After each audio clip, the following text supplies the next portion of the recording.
Apurva ji, huh?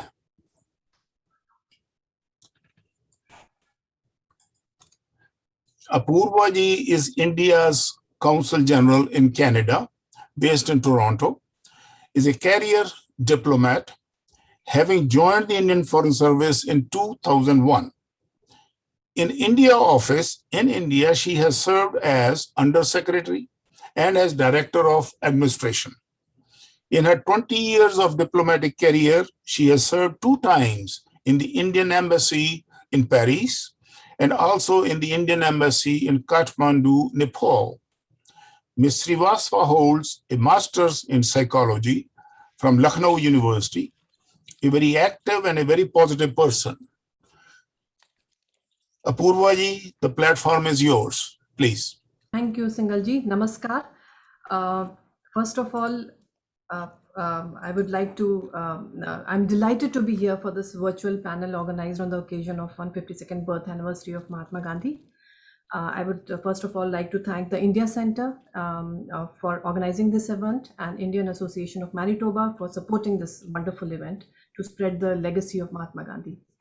I would particularly like to thank Professor Rajmohan Gandhi ji for finding time to be with us today. We all look forward to hearing from you. And this is so special because this whole event virtually is happening in city of Winnipeg, because the city has kept the memories of Mahatma Gandhi alive through the statue of Mahatma Gandhi, which is located outside the Museum of Human Rights. As we all know, Mahatma Gandhi's life and teachings continue to animate humanity, transcending national and international boundaries. United Nations has declared his birthday as the International Day of Non-Violence. These celebrations are happening across the world indicate that Mahatma Gandhi belongs not just to India, but to the entire world. His message of peace and of truth and non-violence are universal values that have inspired generations of leaders across the world. He taught us the power of peaceful means to seek justice, the effectiveness of non-violence in countering force, respect for diversity within and between societies, fighting social prejudice and promoting social reforms, conservation of nature, probity in public life, and simplicity in personal life. These are all timeless and enduring ideas that remain relevant even today, particularly as we continue to grapple with threats of intolerance, violence, terrorism, and wasteful consumption across the world. Gandhi's teachings and the Canadian society, they strike a common chord. He, as we do, we know the Canadian society has the deepest regard and respect for multicultural ethos. As a country which is home to people from every part of the world, Mahatma Gandhi's legacy could not be more relevant to its values and ethos. I don't want to take much of the time as we all look forward to hearing Professor Gandhi. So let me just conclude by conveying my best wishes to the event. And I really, really look forward to hearing the discussions and the speech by Professor Gandhi. Thank you. Best wishes. Thank you, Apurva ji. Next, I would like to invite Mr. Ramandeep Grewal. Ramandeep is president of the India Association of Manitoba and has been involved with the association for the last 10 years. He has actively delivered multiple programs and projects ever since the pandemic has started. Ramandeep is an engineer by profession and holds an MBA from the University of Manitoba. He's currently working as senior business consultant in the healthcare field. At this time, I will ask Raman to bring his greetings. Raman, please. Thank you, Dr. Singhal. I know we are missing Honorable Minister of Sport, Ms. Kathy Cox, but I will recognize her. Her Excellency, Consulate General of India in Toronto, Ms. Apurva Srivastava, and respected Professor Rajmohan Gandhi, and all the members of India Association and the India Center Board for pulling this event together. My wishes to all of us on the Gandhi Jayanti, which just passed on October 2nd. We thank Bapu Gandhi for giving and promoting tools of non-violence and others, as Ms. Apurva Srivastava ji has just described. Partition of India was such a huge loss that in some estimates, more than millions of people lost their lives and many pools of that got displaced in switching newly built countries. Women, children, and seniors were the biggest casualties of this brutal event. Survivors are still living in horror even after 7 decades, missing their loved ones and their homes. We don't want a situation like this happening again in the world, and that's why we need to get ourselves and the communities around us to get aware about Gandhiji's teachings. So in this session, we look forward to hearing from Dr. Rajmohan about how Gandhiji thought about in a situation that happened almost 75 years ago. And we thank all the members again who pulled this event together. Thank you, Dr. Singhal. Thank you, Raman, for getting into presentations by our distinguished panelists. As an opener, we'll have Professor Rajmohan Gandhi, our main speaker. And to introduce him, I would call upon Mr. Anupam Sharma, our main coordinator of this virtual panel. Anupam is Vice Chair of the India Center. As past president of the India Association, he played a key role in the formulation of the India Center at the University of Winnipeg. At present, he is the manager, community liaison, Indigenous people with March of Dimes, Canada. In the past, he has been director of operations with the Dakota Ojibwe Tribal Council that represents 9 First Nations in the Southwest Manitoba. A prolific writer, he writes regularly for the Winnipeg Sun, Winnipeg Free Press, and Indo-Canadian Telegram. Anupam, will you please do the honor of introducing our speaker? Thank you, Dr. Singhal. Can you all hear me? Just to make sure. Okay. Yes, we. First and foremost, I sincerely thank and appreciate from the bottom of my heart to Dr. Rajmohan Gandhi for accepting our invitation. He was very, very gracious. I have to say that right off the bat. I sent an email, the correspondence followed, and I am most grateful, and I'm over the moon to be able to introduce our chief guest and speaker. Our speaker And the food is is an ready. author of more than an author of more than dozen books. He's a historian, he's a biographer, and he's been involved in efforts for trust building and reconciliation, which led me to start reading his book from 1998 on revenge and reconciliation, themes in South Asian history. He's currently a research professor at the College of Education, University of Illinois at Urbana-Champaign. And from 1997 to 2012, he was part of this university's Center for Asian and Middle Eastern Studies. His latest book is one that is published in December 2018, and it is Modern South Asia, A History from the 17th Century to Our Times.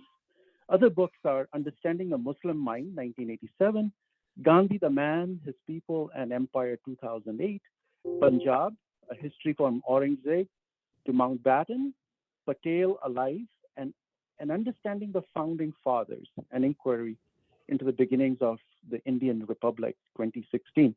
This book is next on my list for sure to read, which I will.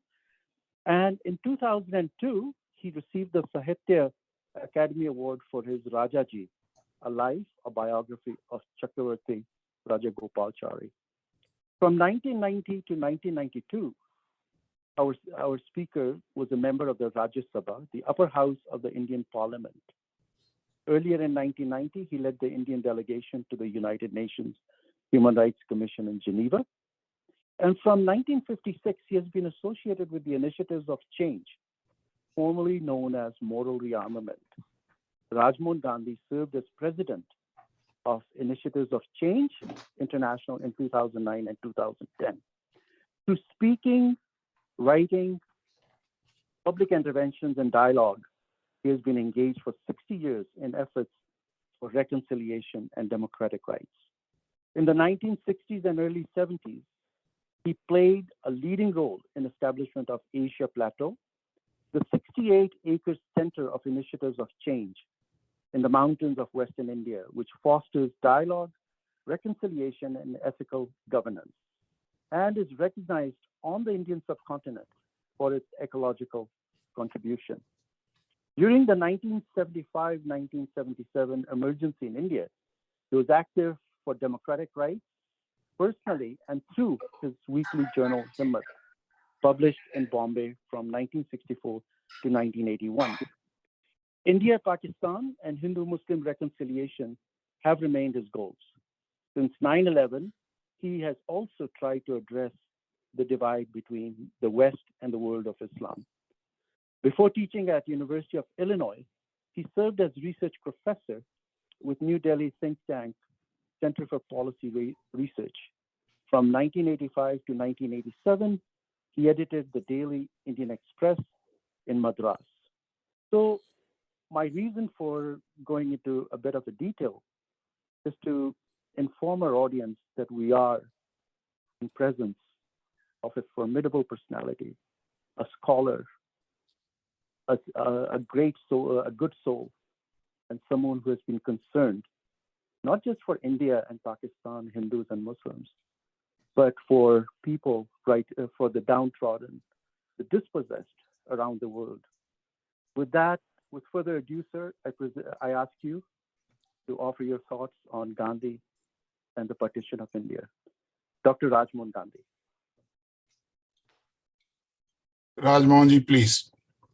Dr. Singhal, Consul General Apurva Srivastav ji, the President of the Association, Mr. Grewal, Anupam Sharma ji, friends. It's a pleasure to be with all who have joined so soon after Gandhi Jayanti. The 19th century and the first 4 decades of the 20th century conveyed a hard truth to India.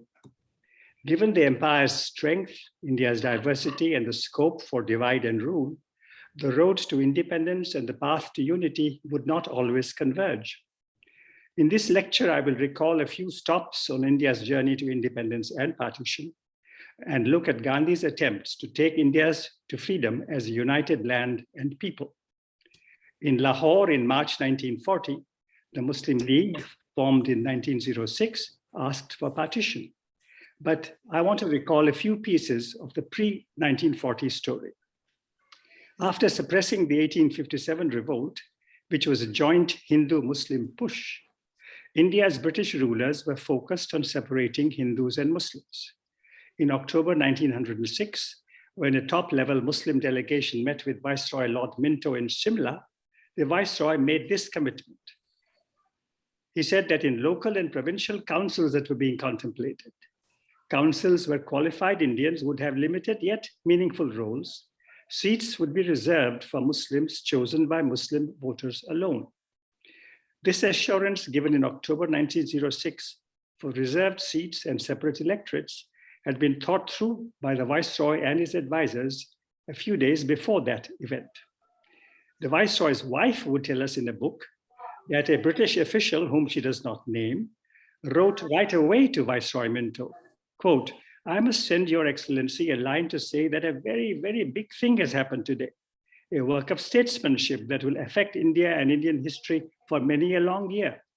It is nothing less than the pulling back of 62 million people, that was India's Muslim population at the time, from joining the ranks of the seditious opposition."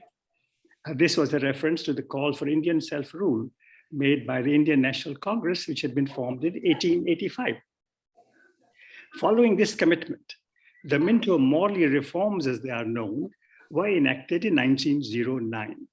They provided firstly for councils in towns and provinces, secondly for separate electorates, and thirdly, and this too is important, for weightage in councils for minorities, that is, for a representation larger than warranted by population share.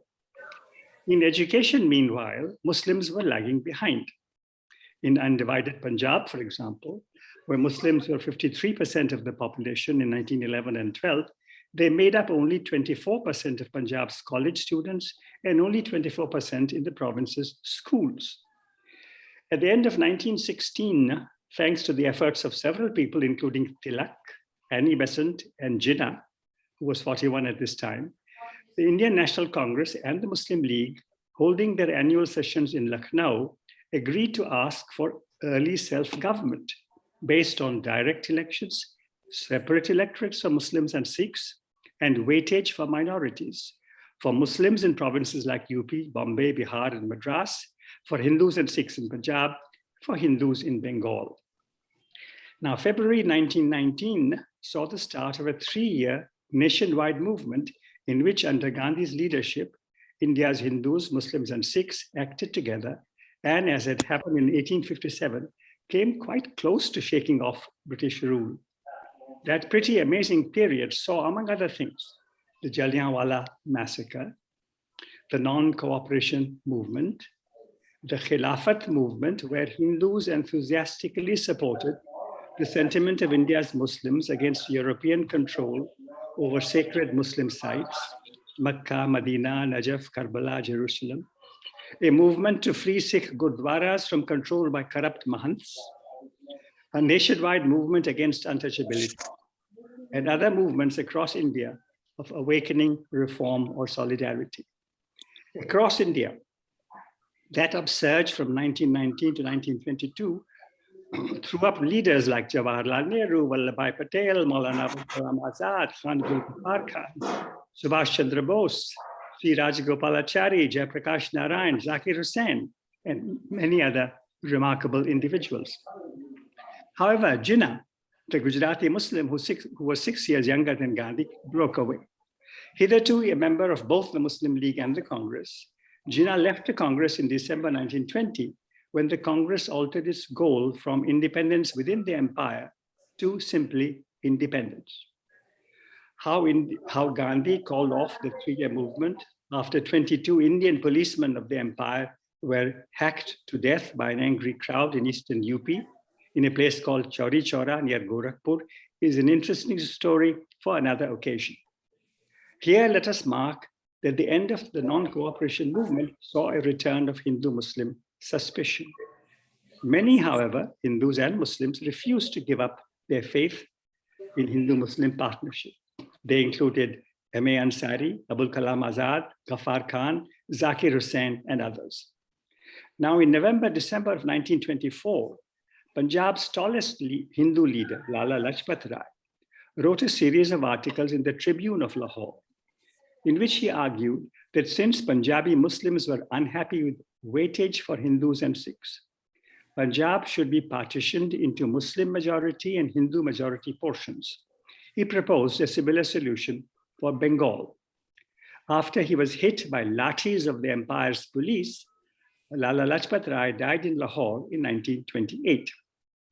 9 years later, in a speech in 1937, Savarkar, president of the Hindu Mahasabha, asserted that Hindus and Muslims were two nations. In October 1939,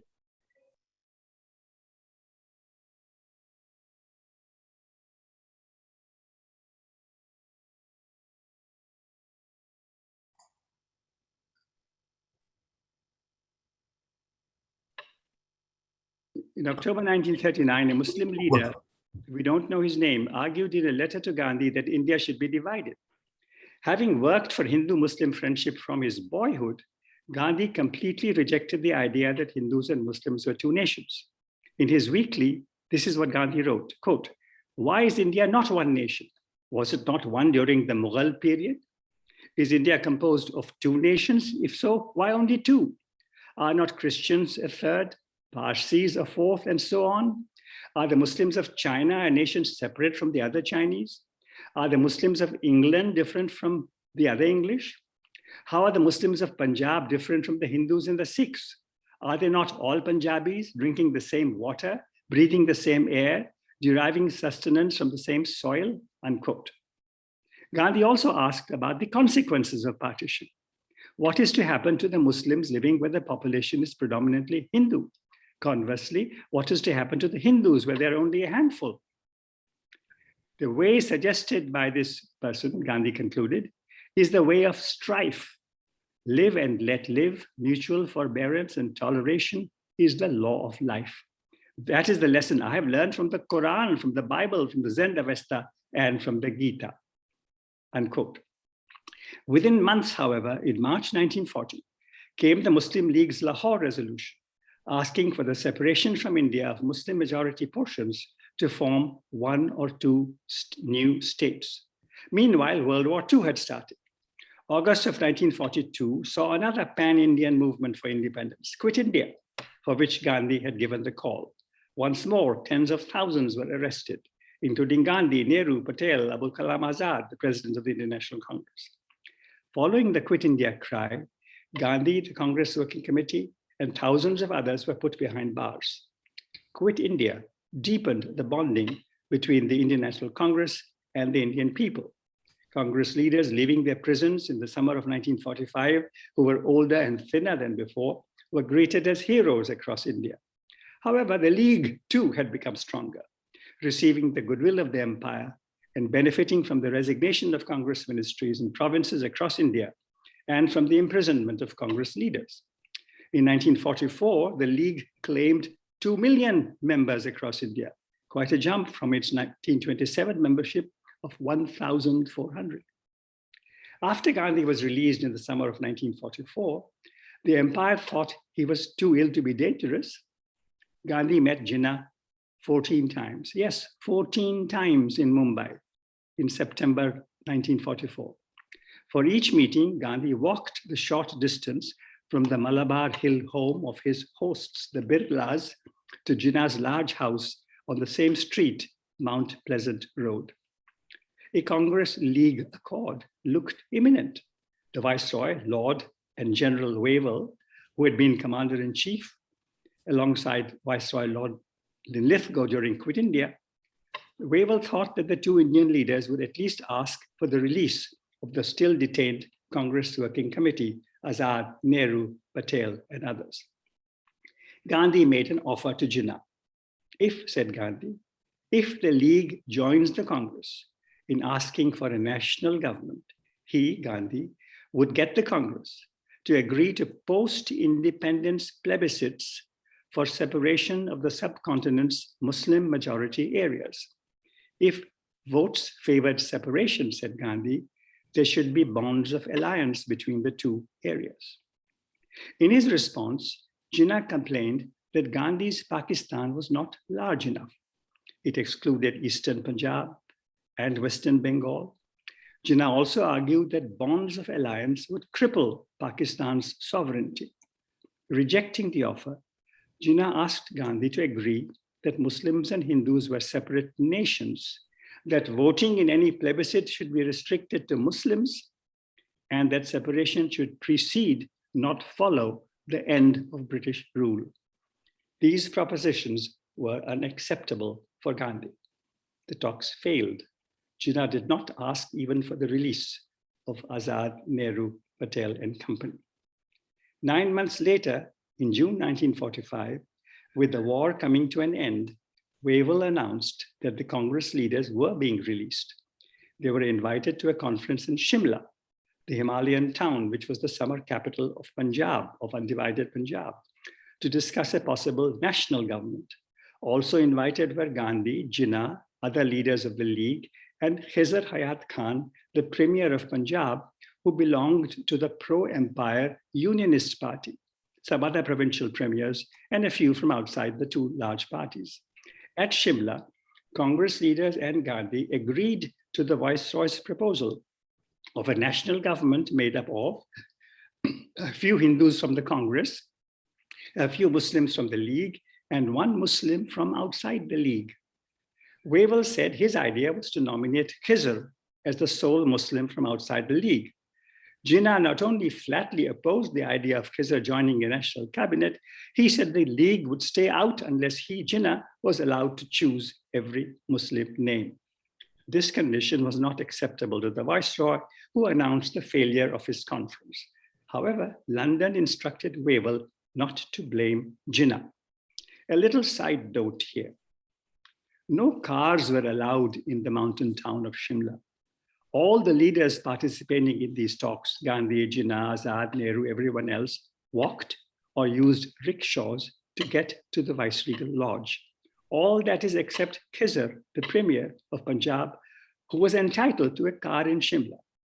Though receiving this exclusive honor, this gifted and loyal servant of the British Empire learned that departing empires do not reward loyalty. Something else influenced the empire, the realization that a pro-British Pakistan would be useful against the empire's new global enemy, the Soviet Union, which wanted access to the Middle East's oil. This was understood not only by Churchill, but also by the newest custodians of the empire, Clement Attlee, Ernest Bevin, others from the Labour Party, which came to power at the end of July, defeating Churchill just after Churchill and the Allies had defeated Hitler. By now, it was clear that India's freedom was not going to be prevented. The only question was whether the empire would hand over to one India or to two. In the summer of 1946, 3 British cabinet ministers spent 3 months together in India to figure out what should be done. In their opening meeting with Jinnah, these ministers, jointly called the Cabinet Mission, asked the League leader if he was willing to accept Gandhi's Pakistan area, if that area was entirely sovereign, and if it came without any treaty or bonds with India. No, replied Jinnah. He wanted total sovereignty, plus his large Pakistan, inclusive of East Punjab, West Bengal, and Assam, 3 regions where Muslims were a minority. One of the British ministers, Stafford Cripps, then came up with a brilliant scheme of an India of 3 tiers or 3 levels: provinces, groups, and a union. In this plan, 2 groups of provinces, one comprising all of Punjab, Sindh, Balochistan, and the frontier province, the other consisting of all of Bengal and Assam, would together constitute within an Indian union what in effect would be a bigger Pakistan, although the cabinet mission did not use that phrase. Jinnah said he could accept the scheme if the union was merely nominal and the groups could later secede from it. The Congress said it could accept the scheme if the union was strong and if provinces like Northwest Frontier Province, today's Khyber Pakhtunkhwa in Pakistan, where a Congress ministry had been elected earlier in the year, and Assam, where Muslims constituted a minority, could opt out of the groups from the start. Following talks in Delhi and Shimla, the mission drafted a document that the League could interpret in one way, the Congress in the opposite way, and both accept. Instead of speaking clearly and if need be inviting rejection from both sides, the mission spoke in 2 voices. On May 16, 1946, it produced a deliberately ambiguous plan, which both the Congress and the League, quote unquote, accepted with opposing interpretations, enabling the mission to claim, quote, success. Cripps would candidly tell the House of Commons that the wording was kept, quote unquote, purposely vague so as to enable both sides to join the May 16 scheme. Having accepted the plan, both the Congress and the League were represented in an interim national government.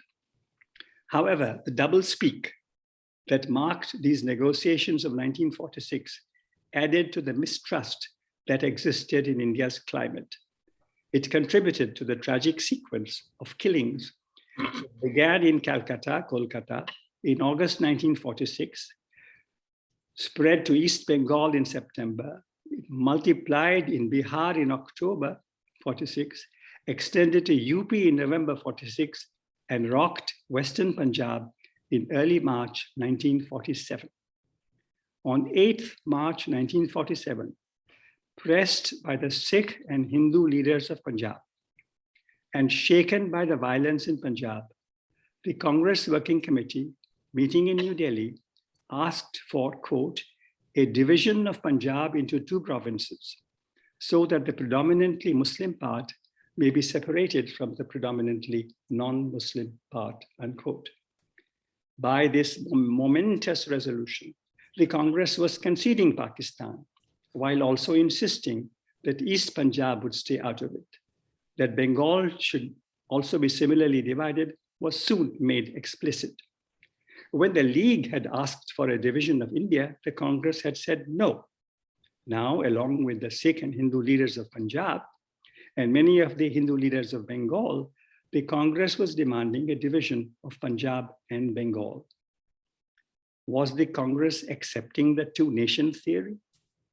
Was soon to be free India going to be a Hindu state next to a Muslim state called Pakistan? No one was unhappier than 77-year-old Mohandas Karamchand Gandhi. Now, after 1945, he had become, in his own phrase, a back number. He retained some influence, for instance, when he successfully pushed for Nehru to become the Congress president in the 1946 summer, preferring him over Patel, who was the choice of most provincial Congress committees, preferring Nehru also over Azad, who wanted to extend the presidency he had assumed in 1940. Even so, from the summer of 1945 onwards, most Congress decisions were made by Nehru and Patel, and often independently of Gandhi, who for much of this time was physically far removed from New Delhi, where the working committee and Congress members of the interim government were now confabulating. From October 1946 onwards, Gandhi was in Calcutta, East Bengal, Bihar, trying to bring peace. When he read in a newspaper in Bihar that the Congress had asked for Punjab's division and in effect agreed to India's partition, he sent questioning letters to Nehru and Patel. These were private protests. Gandhi did not oppose Nehru and Patel in public.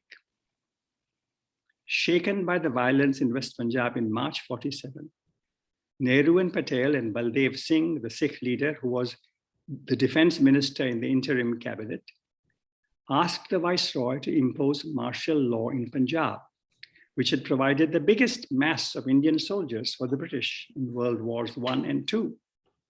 But neither Wavell, who was about to go home, nor General Auchinleck, the commander-in-chief in India, nor General Messervy, who was in command in Punjab, was sympathetic to this idea.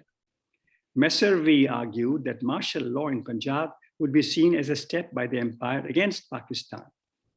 Wavell and Auchinleck refused to place primary responsibility for law and order on the shoulders of British officers and soldiers, who were now focused on their return home, and meanwhile on their own security in an unpredictable India. Making its forces responsible for the security of Punjabis suddenly sounded completely unreasonable to an empire that had suppressed not only the 1857 revolt, but also the 1942 Quit India Rebellion, and more recently in February 1946, a naval mutiny in Bombay and Karachi. Wavell and company were conscious, moreover, that their Indian soldiers had been divided at first by imperial policy, more recently by Indian events. They could not be relied upon to act impartially in a crisis. The Punjabi soldier had long been seen as the empire's agent in his village. He had been nurtured into a relationship with his white officer, but prevented from bonding with fellow soldiers who spoke his language but belonged to a different religion. Hundreds of thousands of Punjabi soldiers suddenly seemed of no help as the empire's soon-to-be free colony faced its greatest crunch in a century. Far from Lahore in Bihar, Gandhi looked at India's reality. The path of ill will and suspicion was attracting many Indians. Gandhi's argument that neighbors living on the same soil, breathing the same air had to get along was being rejected. Aware that Punjab now possessed mutually hostile armed bands, looking at Jinnah's opposition to the division of Punjab and Bengal, and the Congress's dislike of India's division, Gandhi wondered, why not a Jinnah premiership in a united India? Throughout his life, Jinnah had shown interest in all of India. During their 14 face-to-face conversations in 1944, Jinnah had rejected the Pakistan that the Congress was now offering. Gandhi thought the League leader would be open to his idea. Traveling to Delhi, Gandhi presented his idea in the first week of April to Congress leaders and to the new Viceroy, Lord Mountbatten, who had replaced Wavell. Let Jinnah, said Gandhi, head an interim government of his choice, comprising League members alone or including others as well. Secondly, unless an impartial umpire like the Viceroy were to rule that a measure of the Jinnah ministry was against the national interest, the Congress, which had a majority in the Central Assembly, would back the League government and its measures. 3, proposed Gandhi, Punjab's private bands should be disbanded. Finally, if Jinnah and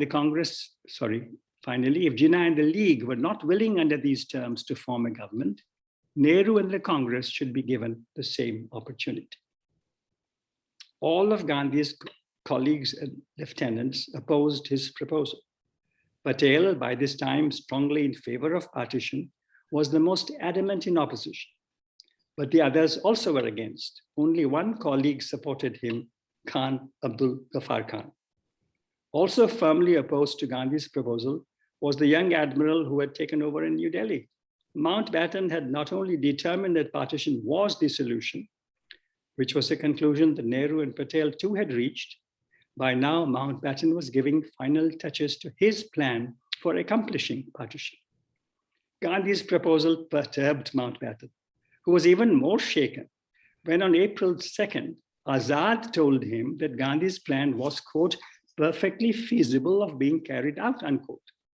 The memorandum which the Viceroy recorded can be seen on page 86 of volume 10 of the Transfer of Power volumes published in London by His Majesty's Stationery Office. Quote, Mountbatten, recalling his meeting with Azad, I told Azad straight away of Gandhi's plan, of which he already knew from Gandhi that morning. He staggered me by saying that in his opinion, it was perfectly feasible of being carried out, since Gandhi could unquestionably influence the whole of Congress to accept it and work it loyally. He further thought that there was a chance that I might get Jinnah to accept it, and he thought that such a plan would be the quickest way to stop bloodshed, unquote. Would Jinnah agree to the proposal? Though never putting it to the League leader, Mountbatten indirectly probed Jinnah on the 9th of April by saying to him, not very truthfully, that, quote, it was a daydream of mine to be able to put the central government under your prime ministership, Mr. Jinnah.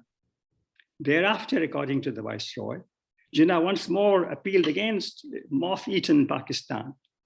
Then, as Mountbatten would record, quote, some 35 minutes later, Mr. Jinnah, who had not referred previously to my personal remark about him, suddenly made a reference out of the blue to the fact that I had wanted him to be the prime minister.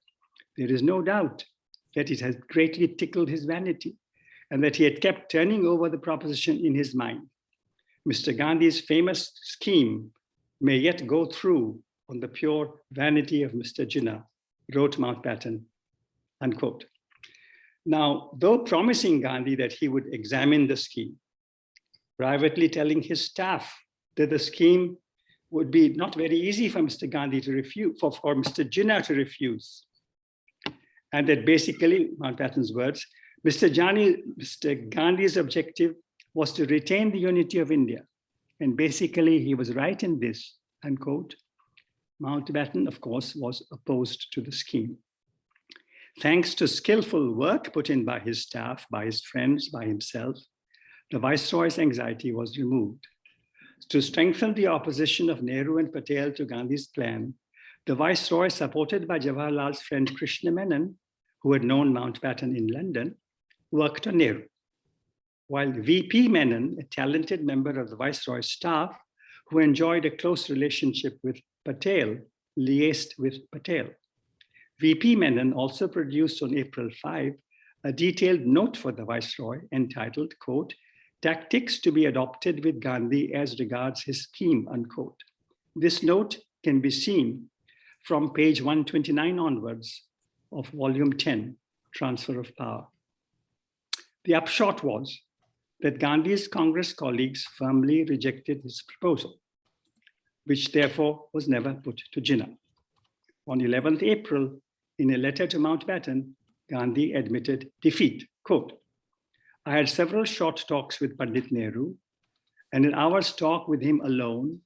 And then I talked with several members of the working committee last night about the formula I had sketched before you and which I had filled in for them with all the implications. I'm sorry to say that I failed to carry any of them with me except Badshah Khan. I could not convince them of the correctness of my plan, nor could they dislodge me from my position, although I had not closed my mind. Thus, I have to ask you to omit me from your consideration," unquote. A diary entry by Rajagopalachari, who was a member of the interim cabinet and a participant in these deliberations, states that Gandhi's, quote, "ill-conceived plan of solving the present difficulties," unquote, was, quote, "objected to by everybody and scotched," unquote. We don't know whether Azad was present when Gandhi, in his words, talked with several members of the working committee. Jinnah scholars in Pakistan have on the whole doubted that he would have agreed to Gandhi's proposal. However, Stanley Wolpert, Jinnah's American biographer, would write that Gandhi's plan, quote, "might just have worked," unquote. Surely, Wolpert wrote, this was a King Solomon solution. Some Hindu critics attacked Gandhi for not fasting to death against partition, not because they expected such a fast to prevent Pakistan, but because 7 years earlier, in September 1940, Gandhi had said, quote, "cut me to pieces first and then divide India," unquote. Since Pakistan was about to appear, they wanted Gandhi to disappear. At his prayer meeting on 9th June 1947, Gandhi addressed this question publicly. Quote, "lately, I've been receiving a large number of letters attacking. A friend points out how ineffective were my words when I said that vivisection of the country would be the vivisection of my own body. When I said that the country should not be divided, I was confident that I had the support of the masses. But when the popular view is contrary to mine, should I force my own view on the people? I must step aside and stay back," unquote. Opinion in India had swung in favor of partition. India without the Muslim majority areas would be easier to govern. India without those areas and without Jinnah would be freed from a headache. These were the dominant sentiments. There was no question of Gandhi fasting against Nehru, Patel, and the others, who were like sons or brothers to him. These were men who had sacrificed at his side, often at his bidding, for the previous 30 years. Likewise, there was no question of Jinnah yielding over Pakistan just because Gandhi was fasting. As Gandhi said more than once in that summer of 1947, life brings painful moments. On June 14, 1947, the day when delegates to the All India Congress Committee formally accepted Mountbatten's partition plan, this is what Gandhi told them, quote, "no one could be as much hurt by the division of the country as I am. I don't think anyone can be as unhappy today as I am." And then Gandhi added, "I'm not the one to be upset by defeat. From my childhood up, I have spent my life fighting," unquote. The months that followed, July, August, September of 1947, brought more than defeat and more than disappointment. They brought uprooting, upheaval, carnage, shame, above all to both halves of Punjab and both halves of Bengal, but also to other parts of the subcontinent. Gandhi fought back. So did millions of others. Despite the uprooting, millions of Punjabis, Bengalis, Sindhis, and others, millions of Muslims, Sikhs, and Hindus, and others rebuilt their broken lives, half of them in India, the other half in Pakistan. Moreover, and this is remarkable when we absorb it, in the last year of Gandhi's life, despite the pain of 1947, Free India was launched as a nation for all.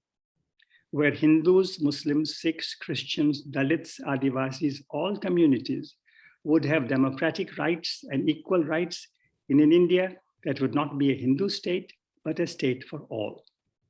In the teeth of the uprooting and the carnage, India was launched as a democracy and with a commitment to equal rights. This achievement appears not only as impressive as the gaining of independence, it seems more impressive. Hundreds of millions of people with different backgrounds, brought up on different and sometimes sharply conflicting stories, most of them raised in hardship and poverty, chose to go forward together in democracy with liberty, equality, and mutual friendship. Their commitment was spelled out and enshrined first in resolutions of the Indian National Congress in November 1947, 2 months before Gandhi was assassinated. And 2 years later in the Constitution architected by Baba Sahib Ambedkar, which was adopted in November 1949. Though smaller in territory than British India, the India that emerged in the late 1940s was free and united, and one where people of any religion or no religion felt equal to one another. This India has survived for more than 60 years. Now it faces deeply troubling challenges, as do many other democracies. That, however, is a story for another time. Thank you. Wow, wow, what an account. Thank you, Raj Mohanji. What an informative account of events leading to the partition of India. And yet at the same time, the prophecy has come true that democracy in India is there, will be there always. And we'll come back to the discussion a little later. We have been joined by the minister, but I'll bring her on a little later. At this moment, I'd like to bring in Mr. David Metas. David is an established lawyer specializing in immigration, refugee, and international human rights. He is a graduate of the Universities of Manitoba, Princeton, and Oxford. He has taught at the Universities of Manitoba and McGill. A prolific writer, David is author of 11 books on a variety of human rights subjects. David served as a law clerk to the Chief Justice of Canada, was a member of the Foreign Ownership Working Group, Government of Canada, was Special Assistant to the Solicitor General of Canada, member of the Canadian delegation to the United Nations General Assembly. For his contributions, David was awarded the Order of Canada in 2007, the highest civilian honor in Canada. David, your observation, please.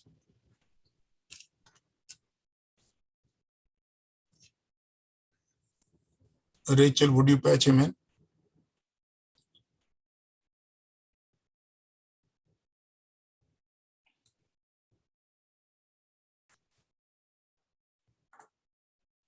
Mr. Mattis, I think you might be muted. All right. Can you hear me now? Yes. Okay. Yes. Okay. Well, thank you for inviting me. And I too found the talk our speaker gave informative and insightful. Generally, the work I'm involved in is promoting human rights. And in doing so, I approach human rights from a wide variety of perspectives and in many different countries. Generally, I focus on mass atrocities. When it comes to human rights, there's a wide variety of issues from which to choose. My general principle in the limited time I have is to choose the worst first. And the worst is the mass killing of innocents. One of my activities is serving as a member of the Canadian delegation to the International Holocaust Remembrance Alliance. And in that alliance, I represent B'nai B'rith Canada. The alliance meets twice a year in the country of the rotating chair. This year, the chair is Greece, and the meetings, albeit virtual, have been centered in Athens in June, and there's one coming up in Thessaloniki in November. I look at what happened in India at the time of independence and partition, and I can see, and we indeed here today, that many of the debates at the time of partition continue to this day. There was, at the time of partition, a wide variety of political and religious perspectives about the direction that British ruled India should take once the British left. What was contentious at the time about what should then happen is still contentious now about what should have happened. Yet there's at least one thing about which everyone seems to agree. And we did, one of the introductory remarks referred to it, that the hundreds of thousands, and depending on the count, the millions who died at the time of partition should not have died. All those people who died, however unjustly, cannot be brought back to life, but their memory can and should be kept alive. I would suggest that all those areas of British-ruled India which suffered the death of innocents at the time of partition should come together for the common task of remembrance. Remembrance is not just a ceremony, it involves work, and there's much to be done. One obvious task is simply identifying the victims by name, the victims at the time of partition. The wide variations in the estimates of the numbers killed should be narrowed. It goes between millions to hundreds of thousands. The International Holocaust Remembrance Alliance, with the acronym IRA, is not the only model to follow, but it's worth considering. One feature of the alliance is the bringing together of experts in governments. Experts meet together, performing tasks assigned by governments, and also make requests for governments to adopt. The symbiosis between experts and governments has worked well and can be recommended for an alliance dedicated to remembrance of the mass killings that accompanied the partition.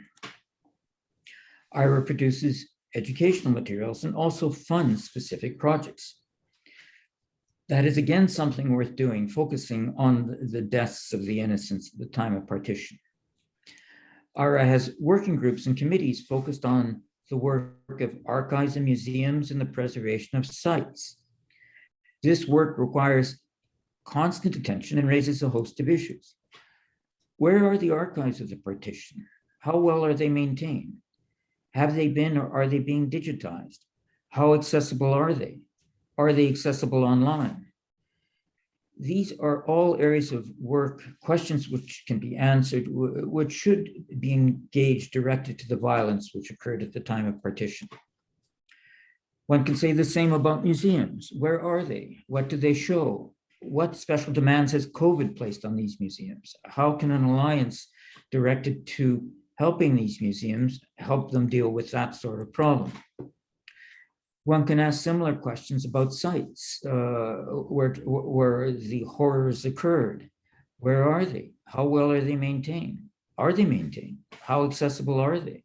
How well informed are their displays? What sort of help do they need to keep operating?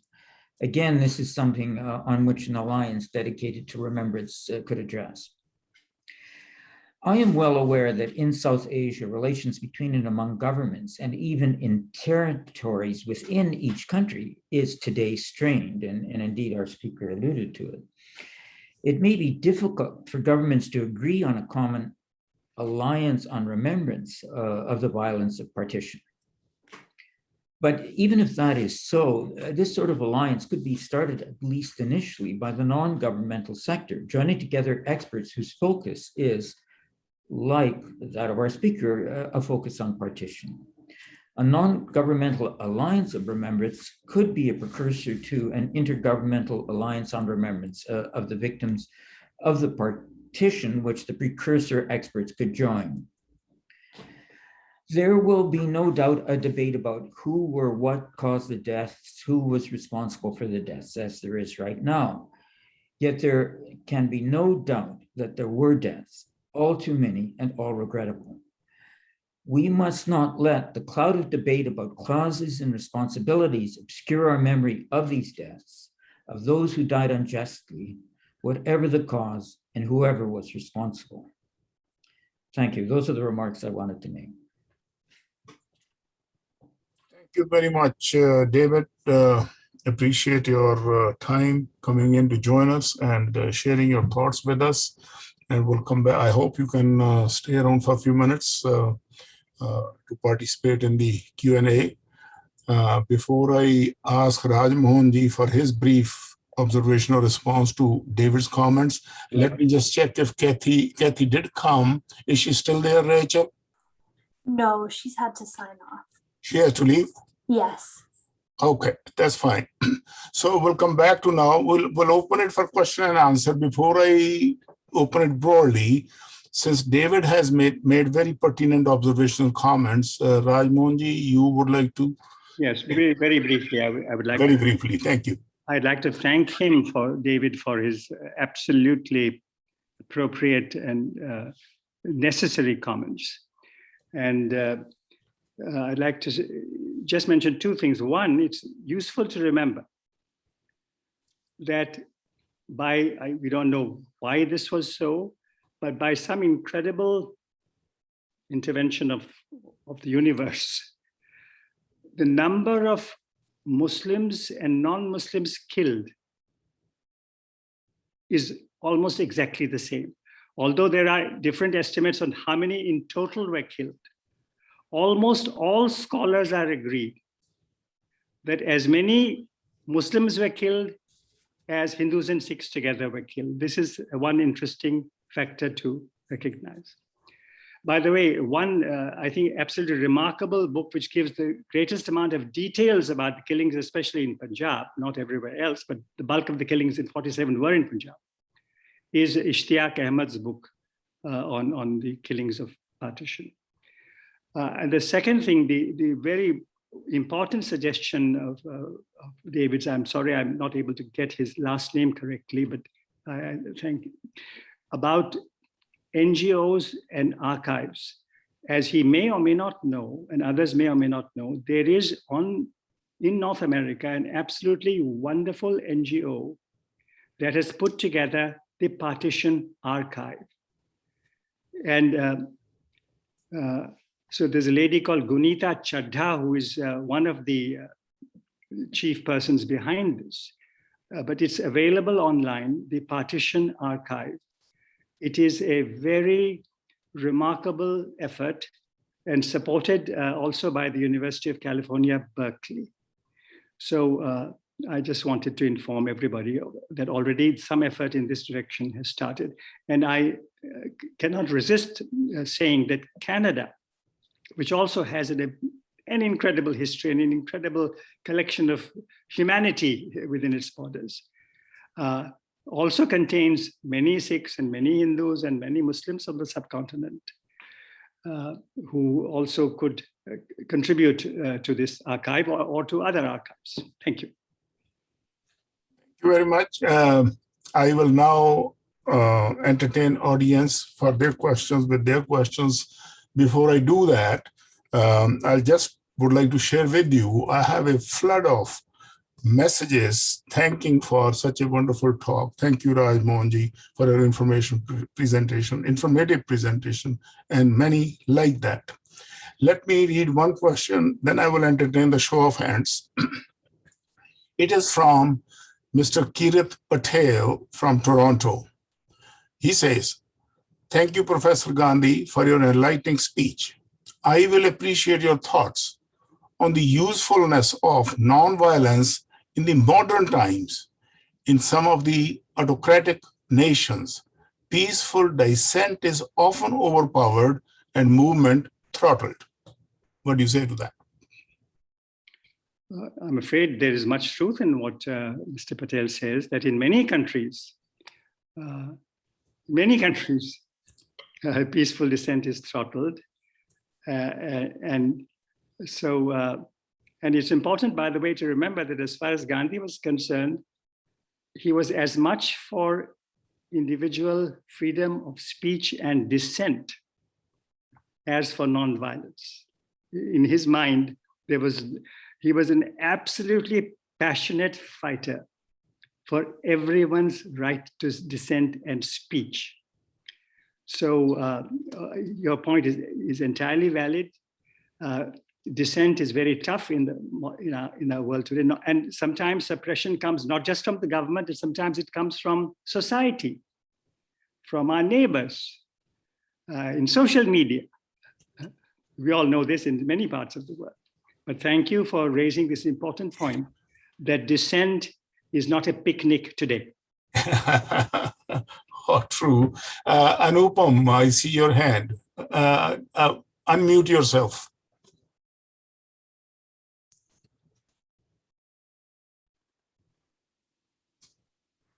Can you hear me now? Yep. Thank you. Dr. Gandhi, you've been engaged with the idea of reconciliation, revenge and reconciliation, and that's a running theme of your works. The question I have for you, and you in your book as well, where you talk about reconciliation and revenge, unfortunately, I only made it to 2/3 of the book as of now. But the question I have for you, are reconciliation and revenge countervailing tendencies in the sense that they may exist in opposition to each other simultaneously? If that is so, was the civil society during the partition or that mayhem so devoid that there was no countervailing tendency of reconciliation, or we never saw it?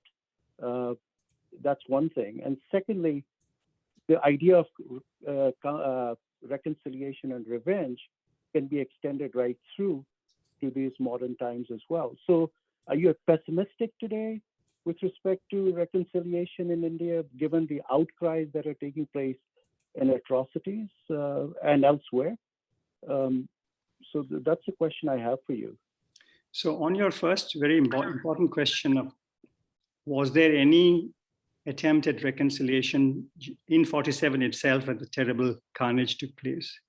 You know, one of the books that you mentioned, My History of Punjab, from Aurangzeb to Mountbatten, which is a history of Punjab from 240 years, but it focuses also on the final several years, including the carnage of 47.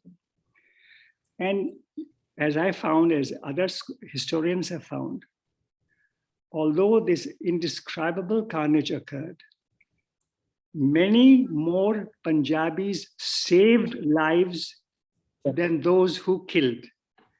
The killers were outnumbered by the protectors.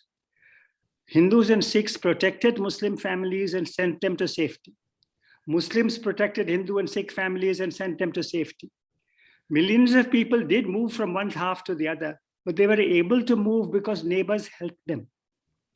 And so although there was this madness at the time, and the poisonous wind was sweeping across Punjab, there was also this stream of compassion and goodness, courageous goodness.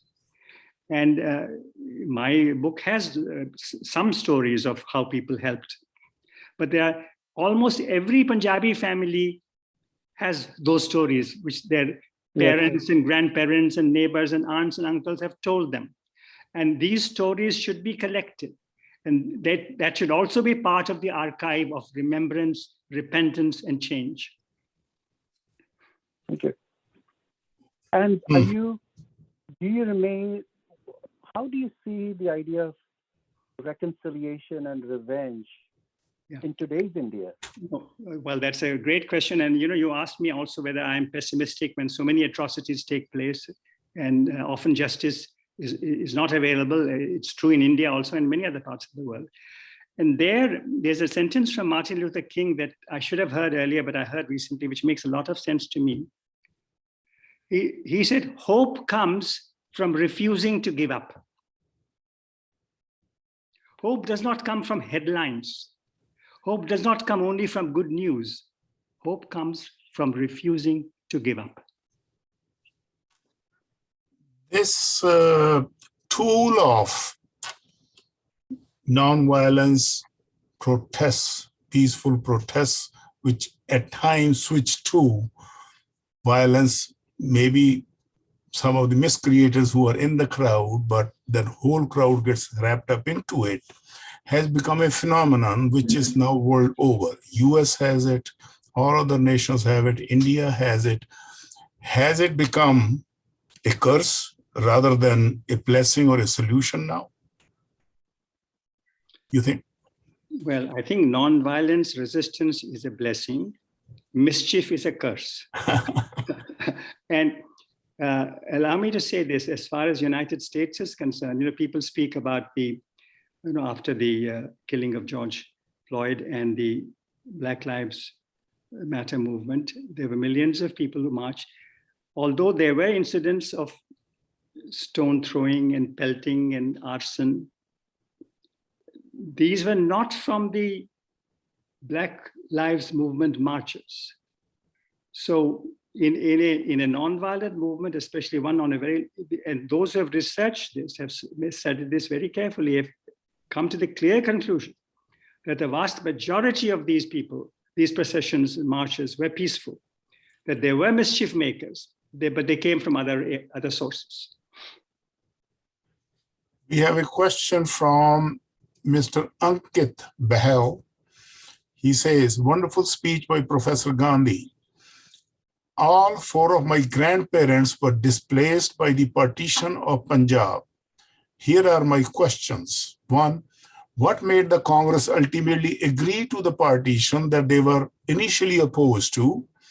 Second, when they agreed to partition, did they ever think what would happen to those small number who are left behind?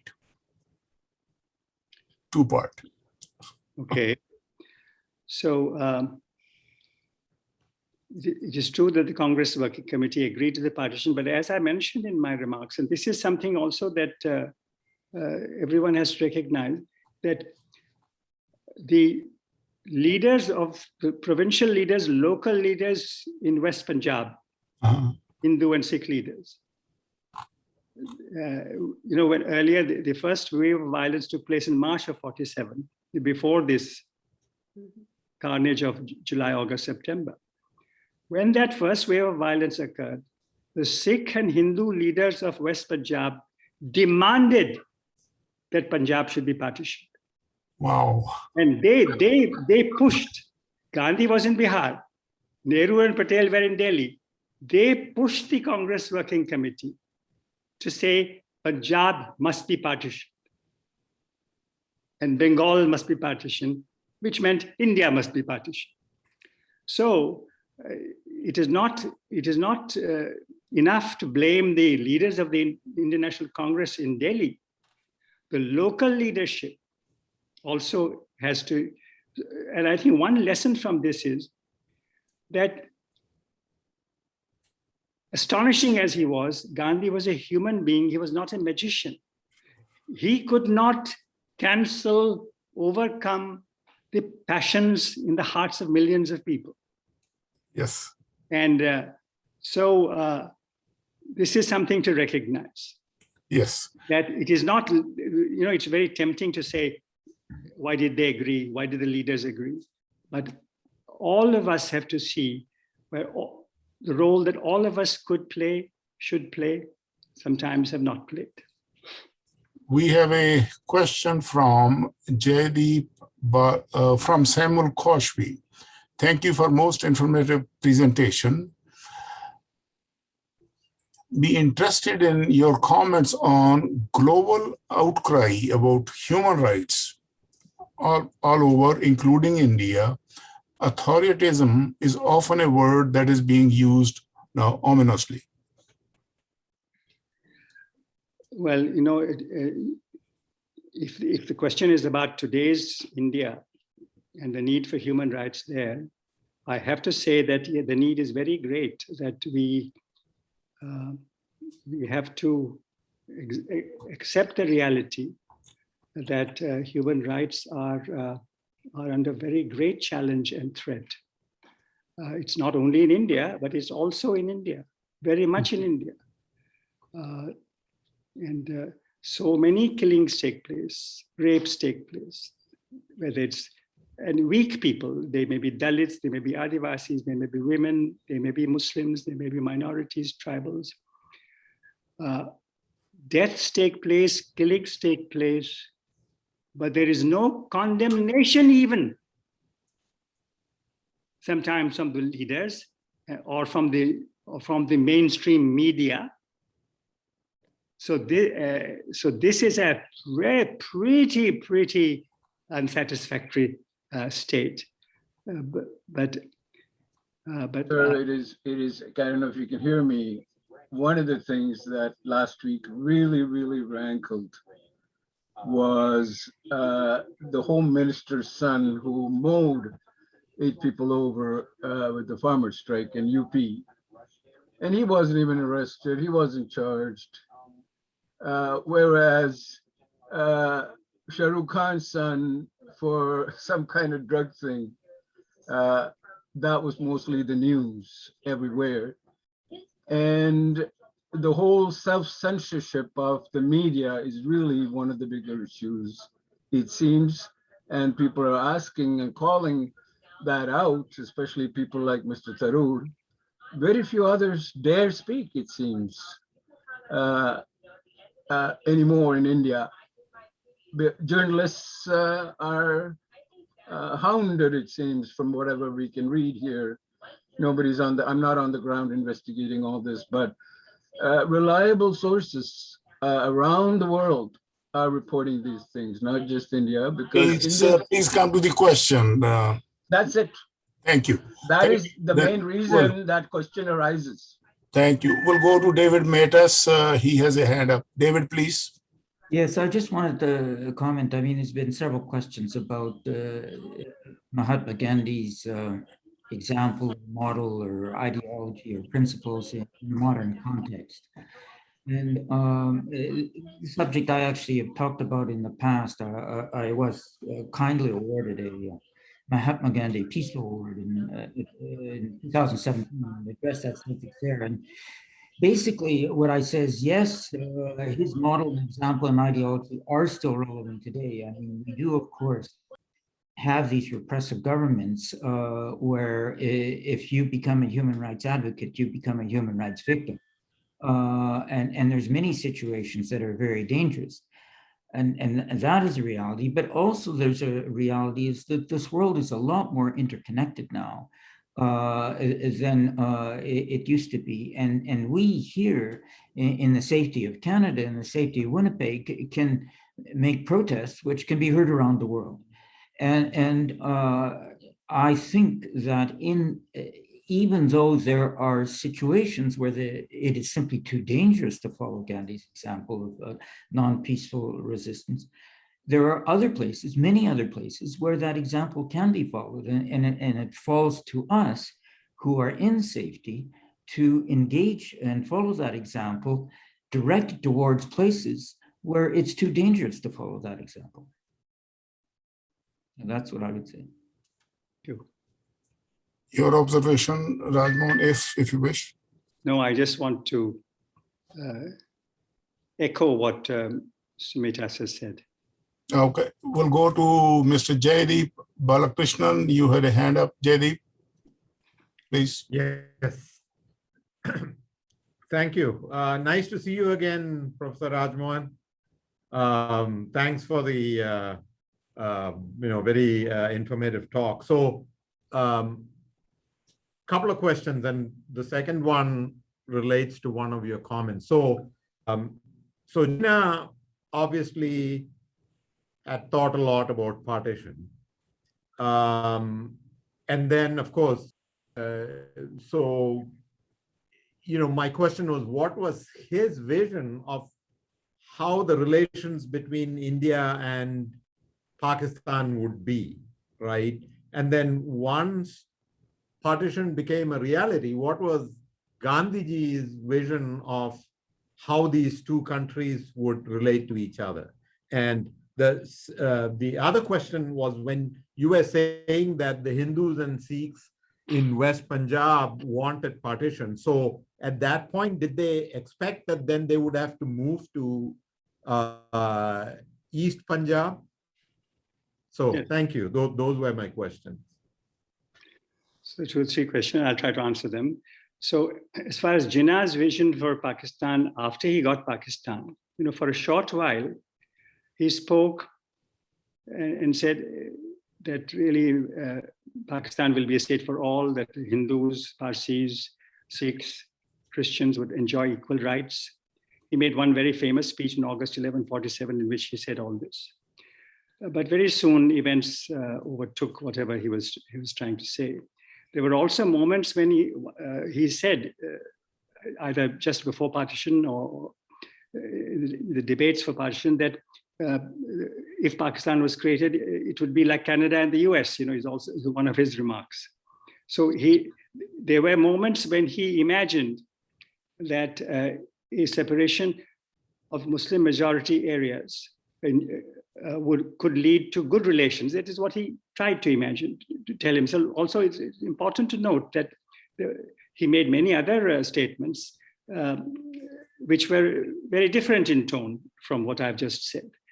So, but it's good to know that we can see in Jinnah's case also that yes, he did very passionately fight for Pakistan, but he also, at least in many of his utterances, he stood for Hindu-Muslim friendship and even for friendship between Pakistan and India. That's, as far as Gandhi is concerned, he said that yes, there is a boundary, and I've reluctantly and sadly and painfully accepted it, but I regard Pakistan also as my country. I will not have take any visa for Pakistan. Pakistan is also my country. India is my country, and we will remain friends. He was very keen, insistent that India should allow Muslims complete freedom, and Pakistan should allow Sikhs and Muslims and Christians complete freedom. So this was his bottom line condition, that there should be friendship between the two countries, correct relations between the governments, cordiality among the people, and freedom for the minorities in both countries. I think at this time, I'd like to bring this discussion to conclusion. For that, I will invite Anupam for a vote of thanks. Anupam, please.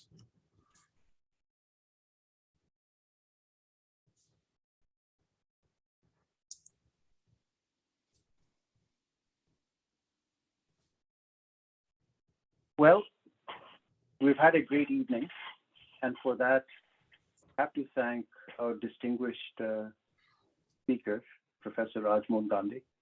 To you, sir, we owe our sincere thanks and appreciation for taking the time out and addressing us and enlightening us with a very informative talk on Gandhi and the partition of India. This is always going to be a major question today, tomorrow, 100 years from now. We're always going to be looking for those answers, given the changing perspectives and context. You're absolutely right, sir, when you suggest the archives of remembrance.